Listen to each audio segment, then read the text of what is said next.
ఓం శ్రీ గురుభ్యో నమ. ఓం శ్రీ మాత్రే నమ.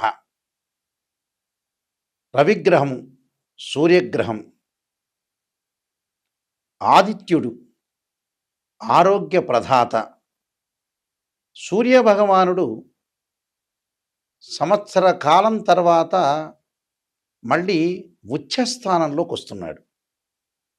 ఏప్రిల్ 14వ తారీఖున మేష సంక్రమణం జరగబోతుంది.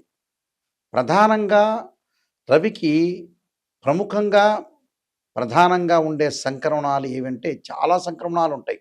రవి ఏ రాశిలో సంచారం చేస్తే దాన్ని సంక్రమణం అంటారు. దానిలో సింహ సంక్రమణం ఒకటి, మేష సంక్రమణం చాలా ప్రధానమైంది. ఇందులో మేష సంక్రమణం సంవత్సర కాలం తర్వాత మళ్ళీ సూర్యభగవానుడు తన ఉచ్చస్థానమైన కుజుడు యొక్క క్షేత్రమైన మేషరాశిలోకి రవి సంచారం ఏప్రిల్ 14వ తారీఖున జరగబోతుంది. రవి ఆరోగ్య ప్రదాత, ఉద్యోగ కారకుడు, జీవితాన్ని నడిపించి ఆరోగ్యపరంగా ఎలాంటి నష్టం జరగకుండా రవిగ్రహం కాపాడుతుంటాడు. ఆరోగ్యం మహాభాగ్యం అంటారు, హెల్త్ ఈజ్ వెల్త్ అంటారు, హెల్త్ ఈజ్ గ్రేట్ లక్ అంట కూడా అంటారు. అంటే సూర్యభగవానుడి యొక్క కరుణాకటాక్షం ఉంటే మన జీవితంలో అన్నీ కూడా విజయాన్ని సాధించే అవకాశం ఉంటుంది. ఒక ఉద్యోగమే కాదు, వ్యాపారమే కాదు, ఆరోగ్యమే కాదు, అన్ని విషయాల్లో ఉద్యోగకారకుడు, ఆరోగ్య ప్రదాత అయిన సూర్యభగవానుడి యొక్క అనుకూలత ఉండాలని ఖచ్చితంగా శాస్త్రం చెబుతుంది. అందువల్లే పూర్వం రోజుల్లో సన్లైన్ ఉందా అని అడిగేవాళ్ళు అస్తాముద్రికను చూపించుకునేటప్పుడు. అంటే అదృష్ట రేఖ అనేవాళ్ళు. ఆ అదృష్ట రేఖ సన్లైన్ అనేది ఏ విధంగా ఉండబోతుంది, రవి యొక్క ప్రభావం అనేది ఈ ద్వాదశ రాశుల మీద ఏ విధంగా పడబోతుంది. సహజంగా వాళ్ళ రాశి దగ్గర నుంచి 3, 6, 10, 11 స్థానాల రవి ఉంటే మంచివాడు. ప్రత్యేకంగా ఉచ్చ స్థానంలో ఉండటం వల్ల ఎలాంటి ఫలితాలు జరగబోతున్నాయో ద్వాదశ రాశుల వాళ్ళకి మనం ఖచ్చితంగా తెలుసుకుందాం. మీనరాశి వారికి రవి ఉచ్చ స్థానంలో, ద్వితీయ స్థానంలో ఉండటం వల్ల ఎలాంటి ఫలితాలు జరగబోతున్నాయి. ఇక్కడ మీనరాశి వాళ్ళకి షష్టమ రాశ్యాధిపతి అయిన రవి ద్వితీయ స్థానంలో ఉంటాడు. ద్వితీయంలో ఉండటం వల్ల ఎలాంటి లాభాలు కలుగుతాయి అంటే, ఎక్కడ కూడా ద్వితీయంలో లాభం ఉండటం వల్ల ధనం విషయంలో కొంత పొదుపు పాటించాలి. అంటే డబ్బులు వస్తూ ఉంటాయి, ఫైనాన్షియల్ పరంగా ఇన్కమ్ అనేది వస్తుంది, రుణ బాధలు తగ్గించుకుంటారు, బ్యాంకు లోన్లు వచ్చే అవకాశం ఉంటుంది, నూతనంగా ఇల్లు కొనుగోలు చేయటం, వాహన ప్రాప్తి కూడా కలిగే అవకాశం ఉంటుంది. అంటే అధిక ప్రయాణాలు పెరగటం ఒకటి, సరైన సమయంలో భోజనం చేయలేకపోవటం, వ్యవహారాలు కొంత ఆలస్యం జరగటం, పెండింగ్ ప్రాజెక్టులన్నీ కూడా లేటు కలగటం, అనారోగ్యం అంటే ఆరోగ్యపరంగా గ్యాస్ ట్రబుల్ సంబంధించిన విషయాల్లో కొంత జాగ్రత్తగా ఉండాలి. బంధుమిత్రులతోటి వైరభావాలు కలగకుండా చూసుకోండి. ఆచితూచి లౌకిక జ్ఞానంతో ముందుకు వెళ్ళండి. అనవసరమైన విషయాల మీద కాన్సన్ట్రేషన్ చేయొద్దండి. వ్యవసాయ రంగం చేస్తున్న వ్యక్తులకు కూడా కొన్ని ఇబ్బందులు కలిగే అవకాశం, ధన నష్టం కలగకుండా చూసుకోండి.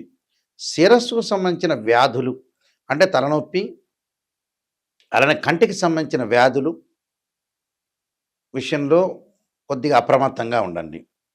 ఉద్యోగ ప్రయత్నాలు సఫలీకృతం అవుతాయి. నిరుద్యోగులకు వాళ్ళు ఆశించినంత ఉద్యోగం రాదు, తక్కువ స్థాయి ఉద్యోగం వస్తుంది. విదేశాలకు వెళ్ళటం వాయిదా పడటం, శుభ కార్యక్రమాలు కూడా వాయిదా పడే అవకాశాలు ఎక్కువ ఉంటాయి. నేత్ర సంబంధమైన వ్యాధుల విషయంలో జాగ్రత్త ఉండాలి. డబ్బులు ఖర్చు పెట్టే అవకాశాలు ఎక్కువ ఉంటుంది.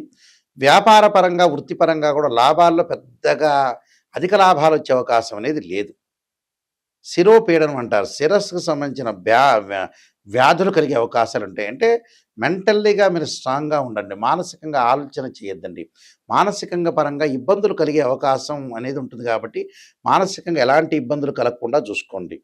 అలానే డబ్బు ఖర్చుని కూడా, డబ్బు వస్తుంది కదా అని మనం ఖర్చు పెట్టడం అనేది మంచిది కాదు. శుభ కార్యక్రమాలు నిర్వహణ చేస్తారు, కుటుంబ పరంగా చికాకులు కలుగుతుంటాయి. భార్యాభర్తల మధ్యలో భార్య ఒక మాట అన్నా, భర్త ఒక మాట అన్నా కూడా కొంత సర్దుబాటుతనంతోటి ముందుకు వెళ్ళండి.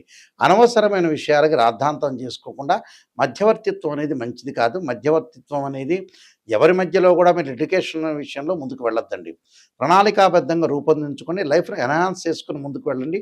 నేను కొన్ని పరిహారాలు చెప్పబోతున్నా. ఆ పరిహారాలు పాటించి ముందుకెళ్తే మీకు మంచి సుఫలితాలు జరిగే అవకాశం ఖచ్చితంగా ఉంటుంది. రవి యొక్క అనుకూలత చాలా అవసరం.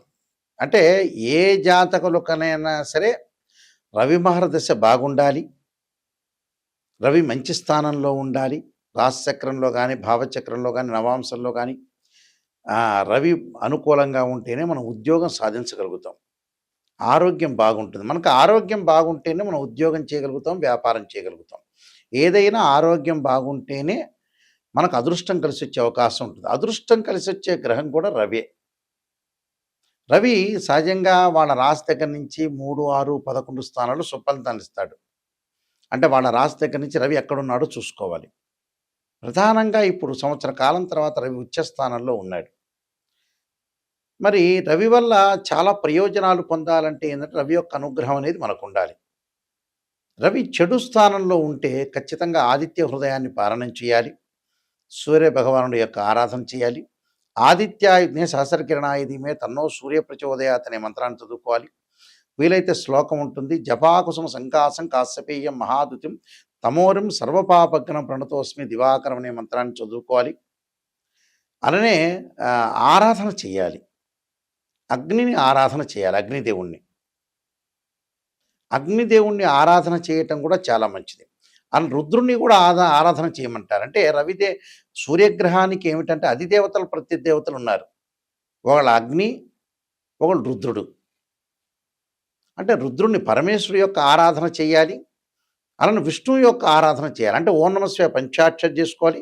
ఓం నమో నారాయణ అనే మంత్రాన్ని కూడా మనం పఠించడం వల్ల కూడా మంచి జరుగుతుంది. కాబట్టి ఖచ్చితంగా సూర్యుడి యొక్క ఆరాధన చేసుకోవాలి. సూర్యుడి యొక్క ఆరాధన చేయటం వల్ల కూడా మనకి అన్నీ కూడా చెడు ఫలితాలన్నీ కూడా తొలగిపోయి సుఫలితాలు వచ్చే అవకాశం ఖచ్చితంగా ఉంటుంది. అంటే ఇవన్నీ కూడా నేర్చుకొని మీరు ముందుకు వెళ్ళాలి. అంటే చదువుకోవాలి. ఏదైతే మాకు రవిగ్రహం బాగలేదో జాతకరీత్యా, కానీ ఇవన్నీ కూడా గోచారీత్యా చెప్పబడే ఫలితాలు.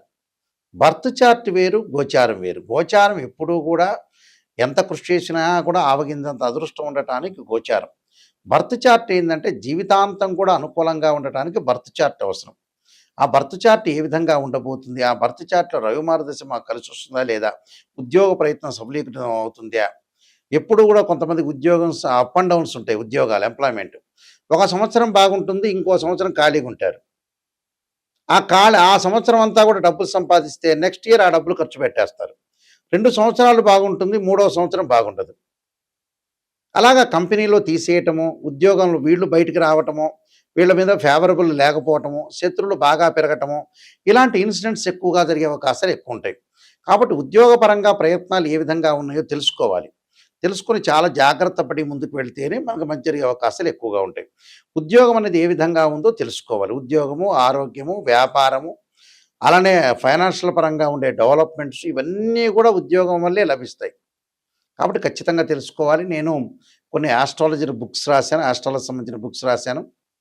దానిలో కాలసర్పయోగము, కాలసర్పయోగ చంద్రిక, రాహుకేతులు, ఛాయాగ్రహాలు, పుత్ర గణపతి వ్రతము, స్వప్నశాస్త్ర ఫలదీపిక, అలానే బృహత్ పరిహార సింధు, దాంతోపాటు జాతక చంద్రిక, వివాహ మార్తాండము, సర్వదేవతా గోత్రపురులు పార్ట్ 1, పార్ట్ 2, నవగ్రహాలకి దోషాలు పోవడానికి దశమహావిద్యల యొక్క అమ్మవారి యొక్క స్తోత్ర పారాయణాలు, పుత్ర గణపతి వ్రతము, ఇలాంటి ప్రిడిక్షన్ ఆఫ్ ఆస్ట్రాలజీ అనే నెంబర్ ఆఫ్ బుక్స్ రాశాను.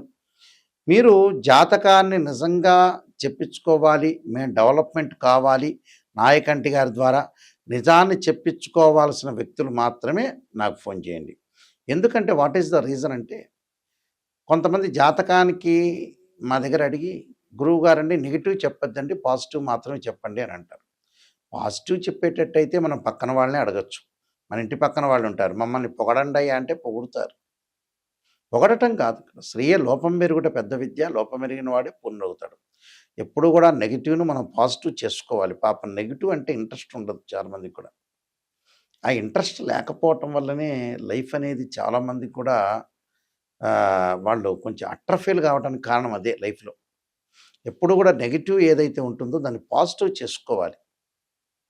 నెగెటివ్‌ని మనం పాజిటివ్ చేసుకుంటేనే జీవితం అనేది ధన్యమైపోతుంది. ఎప్పుడూ పొగట్టంలో నువ్వు రాష్ట్ర ముఖ్యమంత్రి అవుతావు, నువ్వు ప్రధాని అవుతావు, మినిస్టర్ అవుతావు.